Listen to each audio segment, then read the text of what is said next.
साथियों, आरजीकर अस्पताल में हुई रेप और मर्डर की घटना के बाद जब सीबीआई की एंट्री हुई तो सवाल यह था कि आखिर सेंट्रल ब्यूरो ऑफ इन्वेस्टिगेशन को यहाँ क्यों आना पड़ा। और आज सुबह जब सब सोकर उठे तो यह खबर आई है कि इन्फोर्समेंट डायरेक्टर भी अब कोलकाता पहुंच चुकी है और 8 ऐसे ठिकानों पर लगातार छापेमारी की जा रही है, जिससे कुछ ऐसे सबूत सामने निकल कर आएंगे जिससे इस हत्या और बलात्कार के राज जो गहरे दफन थे वह भी सामने आने की उम्मीद है। पूरी जानकारी हम आपको देंगे साथियों, शुरू से अभी तक क्या क्या घटनाएं हुई हैं और उससे क्या रिजल्ट आने की उम्मीद है। और साथ ही साथ बात करेंगे पीड़ित परिवार के बयान को लेकर, जो अब दबाव से मुक्त नजर आ रहा है। जैसे जैसे सेंट्रल गवर्नमेंट की इसमें इन्वॉल्वमेंट बढ़ती जा रही है, सेंट्रल एजेंसीज बढ़ती जा रही हैं, तो ऐसे बयान आ रहे हैं कि कोलकाता पुलिस ने जिस पिता और माता की बेटी की बेरहमी से हत्या और बलात्कार किया गया था, उसको पैसे देने की कोशिश की गई ताकि मामले को रफा दफा किया जा सके। इस पर विस्तार से बात करेंगे और बात करेंगे साथियों ममता बनर्जी, जो कि विधानसभा का आपातकालीन सत्र बुलाकर एक बिल पास किया था। उस पर गवर्नर ने ऐसा क्या कह दिया जिससे यह स्पष्ट हो गया है कि ममता बनर्जी को ना तो केवल महिलाओं की सुरक्षा से मतलब है, ना ही बलात्कार को रोकने में, ना अपराध को रोकने में उनको सिर्फ मतलब है तो अपनी छवि और अपनी सरकार बचाने से है। साथियों, हम इन तमाम चीज़ों पर बात करेंगे, साथ में बने रहिएगा। और दोस्तों, सीबीआई आखिर वित्तीय अनियमितताओं की जांच क्यों कर रही है? क्यों आर्थिक मामलों को लेकर सीबीआई का शक गहराता जा रहा है? संदीप घोष जो ममता बनर्जी का सबसे राजदार है, उसको लेकर के जब ईडी आई तो ईडी ने आधा दर्जन के आसपास ठिकानों पर संदीप घोष और उससे जुड़े लोगों के ठिकानों पर छापेमारी करना शुरू कर दी। इससे यह बात स्पष्ट हो गई कि सीबीआई की मंशा और जांच की दिशा दोनों उस कुर्सी की तरफ बढ़ते जा रहे हैं जो इस पूरे घटनाक्रम के लिए और बंगाल में हुई इस आपराधिक घटना के लिए जिम्मेदार है। और वह कुर्सी कोई ऐसी वैसी कुर्सी नहीं है, कुर्सी पश्चिम बंगाल की सबसे ताकतवर कुर्सी है। वैसे आप स्पष्ट समझ गए होंगे मैं किसकी बात कर रही हूँ। तो सुबह से आज क्या हुआ है उन तमाम चीज़ों पर सबसे पहले बात करेंगे। साथियों, कल 8 ठिकानों पर छापेमारी हुई है और साथ ही साथ इन 3 और नाम भी उभर कर सामने आ रहे हैं। उनमें से एक नाम जो कड़ी बन के अब उभर आ रहा है वह कौशिक कोले। साथियों, कौशिक कोले जो संदीप घोष का बेहद करीबी माना जा रहा था। प्रसून चटर्जी, साथियों प्रसून चटर्जी जो संदीप घोष का खास करीबी ऑपरेटर था, लेकिन यह काम क्या करता था और कहाँ करता था इसको जान लीजिए। यह नेशनल मेडिकल कॉलेज में जो आरजी कर से संबंधित नहीं रखता था, यह एक अलग मेडिकल कॉलेज है, वह यहाँ पर डाटा एंट्री ऑपरेटर था। लेकिन संदीप घोष के कैबिन और आरजी कर मेडिकल के प्रशासनिक भवन के आसपास हमेशा इसको देखा जा रहा था। और आज इसके ऊपर जब आरोप लग रहे हैं कि जो पैसे जो अवैध कारोबार, चाहे उसमें आरोप मानव अंगों की तस्करी को लेकर हो, दवाओं की अवैध तस्करी को लेकर हो, तमाम चीज़ों के थे, उन सभी में कहीं ना कहीं प्रसून चटर्जी का नाम है। और विप्लव सिंह जो वेंडर था, जो दवाएं और तमाम किट ले जाता था और साथ ही उसमें किस तरह का फर्जीवाड़ा करता था, इसको लेकर की जांच हो रही है। और इसमें एक दिलचस्प बात निकल कर सामने आ रही है जो इस बात से शक है को और गहराता जा रहा है कि संदीप घोष की तरफ से सुप्रीम कोर्ट में इस बात की याचिका लगाई गई थी कि किसी जिला अदालत में, किसी हाई कोर्ट में, ना सीधे सुप्रीम कोर्ट में इस बात की अर्जी लगाई गई कि कोई तो वकील आ जाए, कोई तो कपिल सिब्बल का ऐसा चेला मिल जाए जो सीबीआई की इस जांच को रोकने में मदद करे। लेकिन सीबीआई के विरुद्ध सुप्रीम कोर्ट ने फैसला देने से इनकार कर दिया और यहाँ कह दिया कि जांच तो ऐसी ही चलती रहेगी, ऐसे ही खुलाते होते रहेंगे। और इसी को लेकर पश्चिम बंगाल के मुख्यमंत्री ममता बनर्जी के बेहद करीब और टीएमसी के बड़े नेता डेरेक ओब्रायन का जो ट्वीट आया है, उससे भी यह दिख रहा है कि अब पश्चिम बंगाल सरकार को इस बात का खतरा नहीं है कि आरोपी कौन है इस बलात्कार और इस घटना के पीछे, कौन ऐसा है जो इसमें पकड़ा जाएगा। अब सबसे बड़ी टेंशन टीएमसी की सरकार की इस बात की है कि आखिर जांच अगर पैसों की हुई तो कहीं ना कहीं सबसे बड़ी कुर्सी पर आंच जरूर आ जाएगी। इसलिए उन्होंने ट्वीट किया है कि सीबीआई रेप के मामले में चार्जशीट कब दाखिल करेगी। अरे सभी को ज़रूरत है, सभी चाहते हैं कि सीबीआई जल्द से जल्द इस बलात्कार की घटना का पर्दाफाश करे और मुख्य आरोपी को सजा दिलाए, जिसका पूरा देश इंतजार कर रहा है, जिसने इस बर्बरतापूर्ण ढंग से 31 वर्षीय महिला डॉक्टर के साथ इस पूरी घटना को अंजाम दिया। लेकिन आखिर क्यों इनकी इस चीज पर बोली नहीं निकल रही है, और क्यों चाहते हैं वापस इतने दिनों में बलात्कार को लेकर,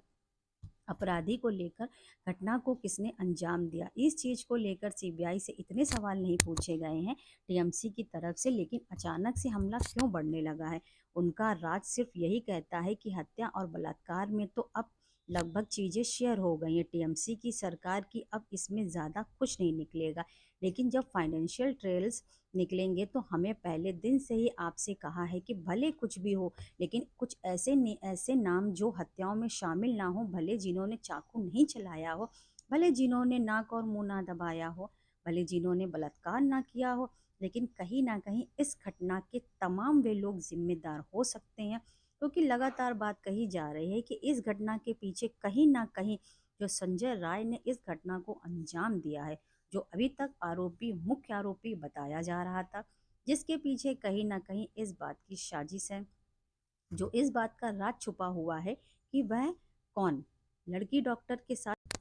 लड़की डॉक्टर कुछ ऐसा जान गई थी जिससे उसे नहीं जानना चाहिए था। क्या उसने ऐसा कुछ देख लिया था जिसे उसे नहीं देखना चाहिए था। और तो और, जब डॉक्टर्स निकल के आरजी कर अस करके सामने आ रहे हैं तो वह लगातार इस बात को कह रहे हैं कि भैया यहाँ तो ऐसा कुछ चलता था, या जो ऐसे अपराध होते थे, ऐसे आर्थिक अनियमितताओं के अपराध होते थे जिससे बड़ा एक रैकेट, एक बड़ा सिंडिकेट, जिसको नॉर्दर्न बंगाल सिंडिकेट कहा जा रहा है, वो ऑपरेट आरजीकर अस्पताल से होता था। और साथियों, टीएमसी की टेंशन अब नहीं है कि अगर इसके राज खुलते चले गए, क्योंकि अब ईडी आ चुकी है। ईडी काम कैसे करती है? ईडी के काम करने का सरल तरीका, साधारण तरीका है, पैसों को ढूंढो और उन तमाम लोगों को ढूंढो जिनके पास या पैसे गए हैं, और जिनके पास से या पैसे आए हैं उनकी जड़ तक जाने की कोशिश करना,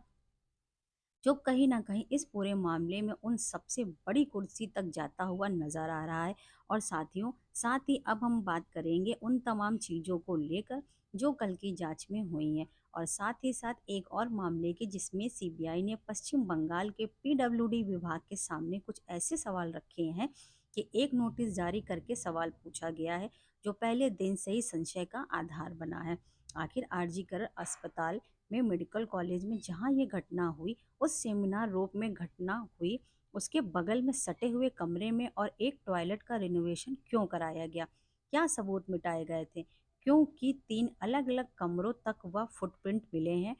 और उसको लेकर अभी कोई जांच स्पष्ट नहीं आई है। एम्स के डॉक्टर और सीबीआई मिलकर के अभी चार्जशीट तैयार कर रहे हैं और स्पष्ट करने की कोशिश कर रहे हैं कि आखिर इनमें कौन लोग शामिल थे। तो सीबीआई ने जब पीडब्ल्यूडी के सामने, पश्चिम बंगाल की ममता बनर्जी की पीडब्ल्यू के सामने नोटिस दिया तो मजबूर होकर जवाब देना पड़ा।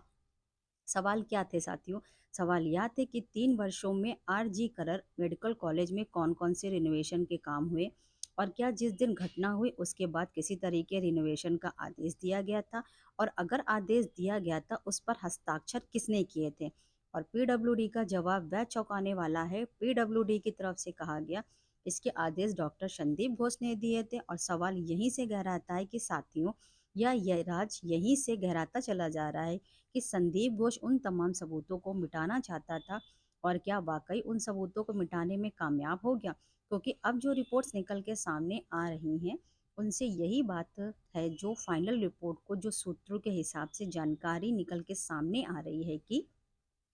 हत्या और बलात्कार के लिए संजय राय ही आरोपी है, जबकि इन घटनाओं के बारे में जितनी सूचनाएं अभी तक के निकल के पब्लिक फोरम के सामने आई हैं, उनसे कहीं ना कहीं या निकल नहीं लगता है कि इस घटना के लिए अकेले संजय राय जिम्मेदार है, या ऐसी घटना है जो अकेले संजय राय घटित नहीं कर सकता। लेकिन अभी रिपोर्ट्स यही आ रही है, तो साथियों सवाल वही है, क्या संदीप घोष जिन चीजों को छुपाना चाहता था, या जिस चीज को छुपा ले गया लेकिन उसकी नजरों से बच गया, उसका आर्थिक अपराध, इस पर और बात करेंगे। लेकिन इसके बीच में एक और आपको जानकारी दे दें कि गवर्नर की तरफ से उस बिल की मंजूरी नहीं मिली है जिसको आपातकालीन ढंग से बुला करके विधानसभा का सत्र ममता बनर्जी ने पास करवाया था। अपराजिता नाम का बिल जो पास करवाया गया, अपराजिता नाम से जिसको लेकर तमाम तरह के सवाल खड़े हुए, और अंत में यही बात समझ में आई कि उस बिल में ऐसा कोई प्रावधान नहीं है जो अलग हो, या ऐसा कुछ हो केवल उसमें तेजी के साथ चीजों को करने की आवश्यकता है। और हमने पिछले वीडियो में आपसे बात करी थी कि ममता बनर्जी अपराध और महिला के ऊपर होने वाले अपराध में तेजी के साथ न्याय को लेकर कितनी पक्षधर हैं। पाक्सो कोर्ट को लेकर या फास्ट ट्रैक कोर्ट को लेकर जाने के जो सब सेंट्रल गवर्नमेंट और सुप्रीम कोर्ट की गाइडलाइन थी, उसके बाद जब बजट दिया गया तो ममता बनर्जी ने किस तरह से उसमें लापरवाही की थी और फास्ट ट्रैक कोर्ट नहीं बनाई थी। तो मंशा तो यह स्पष्ट है। अब तो सब गवर्नर की तरफ से कमेंट आ रहे हैं कि उसमें यह कहा गया था कि जो बिल मेरे पास भेजा गया है उसमें तकनीकी रूप से कोई भी ऐसी बात स्पष्ट नहीं की गई जिससे वह बिल के जैसा बिल लगे। ममता बनर्जी की सरकार ने बिना कोई होमवर्क किए आनन फानन में केवल फेस सेविंग के लिए,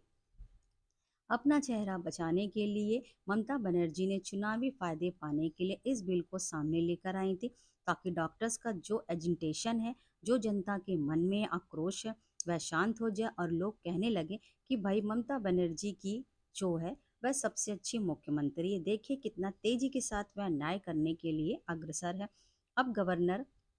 उन्होंने बिल पास करवा दिया है। अब सुप्रीम गवर्नर की तरफ से इस पर बस लगभग उम्मीद हो चुकी है, नामंजूरी मिली है। और इसके बाद भी बता दें आपको कि ममता बनर्जी सिर्फ यही ड्रामा करेगी, अपनी गलतियों पर कोई बात नहीं करेगी, क्योंकि उनको सिर्फ अपना चेहरा बचाना और चुनावों के लिए अपने आप को बचा कर रखना है, ताकि जब जनता के बीच जाए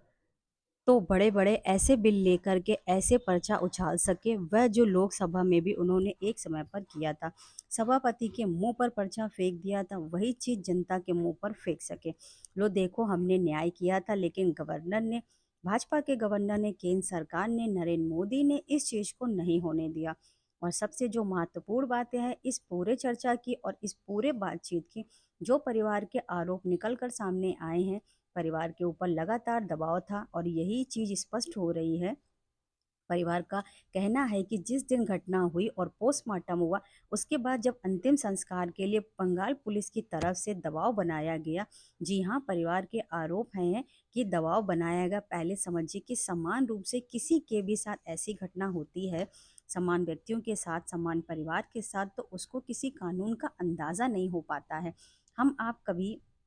हम आप सभी किसी को भी अंदाज़ा नहीं होता है इस बात का कि क्या-क्या प्रोसेस है, और जो पुलिस कहती है उन्हीं चीज़ों पर लोग यकीन कर लेते हैं। पुलिस के द्वारा कहा जा रहा था कि जो परिवार का आरोप है, पुलिस के द्वारा घूस देने की कोशिश की गई थी, ताकि मामले को जल्द से जल्द रफा-दफा किया जा सके, और साथ ही साथ शव दाह करने के लिए जल्द से जल्द आग्रह किया गया था। यह तमाम सवाल खड़े करते हैं कि क्या वाक़ई 5 दिनों तक जो जांच पश्चिम बंगाल की पुलिस के हाथ हो रही थी, वह इस दौरान वह सबूत मिटा रहे थे, या जिससे किसी और को उसमें बड़े लोग शामिल थे। इसमें कई नाम आ रहे थे, कई नामों की चर्चाएं थी, कई नामों के ऊपर शक था। जो डायरी का जिक्र आया था, उसकी डायरी के कुछ पन्ने फाड़ दिए गए थे। मृतक डॉक्टर का मतलब, मृतक डॉक्टर को उसकी एक डायरी जिसमें वह रोज अपनी दिनचर्या लिखती थी, उसको फाड़ दिया गया। क्या वो तमाम सबूत इस तरह से मिटा दिए गए? 5 दिनों में केस में ऐसी लीपापोती की गई जिसके बाद अब जितना भी कोशिश कर लिया जाए, क्योंकि वह शव नहीं है, पोस्टमार्टम रिपोर्ट जो बनाई गई है वह बंगाल पुलिस और आरजी करण मेडिकल कॉलेज और संदीप घोष की निगरानी में बनाई गई थी। तो जो प्राथमिक रूप से जितने सबूत थे, मनचाहे सबूत केवल पेश किए गए।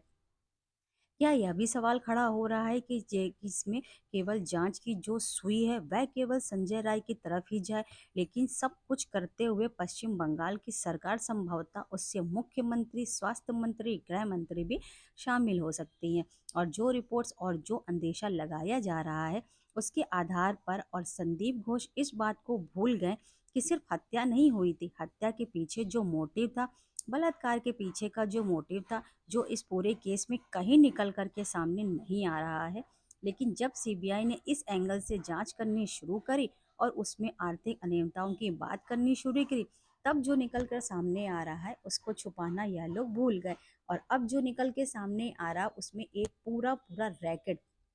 जिसका नाम नॉर्दर्न बंगाल रैकेट और सिंडिकेट है, अब वह इसमें एक्सपोज होता हुआ नजर आ रहा है। और कौशिक कोले, प्रसून चटर्जी, विप्लव सिंह, इन 3 नाम और इसके अलावा तकरीबन 1 दर्जन नाम है जो इस पूरे सिंडिकेट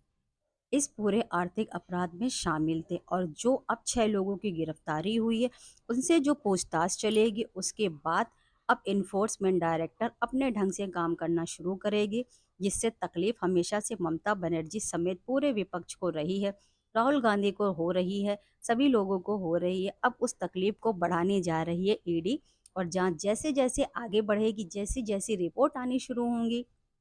उसके बाद स्पष्ट हो जाएगा कि ऐसे खुलासे स्पष्ट होंगे जिससे सभी लोग सन्न रह जाएंगे। क्या वाकई एशिया के सबसे बड़े अस्पताल के भीतर ऐसे अपराध होते थे? क्योंकि आरोप बेहद गंभीर है और अस्पताल में काम करने वाले लोगों ने लगाए हैं, उस मेडिकल प्रोफेसर से जुड़े हुए लोगों ने लगाए हैं कि वह मानव अंगों की तस्करी, लावारिस लाशों के साथ किस तरह की घटनाएं होती थी, पोर्नोग्राफी तक के आरोप हैं जो पीछे से चलते आ रहे हैं, जिसका इतिहास ममता बनर्जी की सरकार के बराबर पुराना है। इस अस्पताल में इस तरह की घटनाएं होती थी और इन तमाम चीज़ों से जुड़े हुए अजब फैसला उसमें निकल के सामने आएगा और पैसों के ट्रेल निकाले जाएंगे तो कुछ खुलासा होगा, वह बेहद चौंकाने वाला होगा। हमारी नज़र इस पर बनी रहेगी और कोई अपडेट आती है तो आपको इनकी तमाम सूचनाएं दी जाएंगी, उसका विश्लेषण और बातचीत उस पर करने के लिए हम तैयार रहेंगे। फिलहाल के लिए बस इतना ही। आपकी क्या राय है कमेंट बॉक्स में अवश्य बताएं। इस वीडियो को साझा करें दोस्तों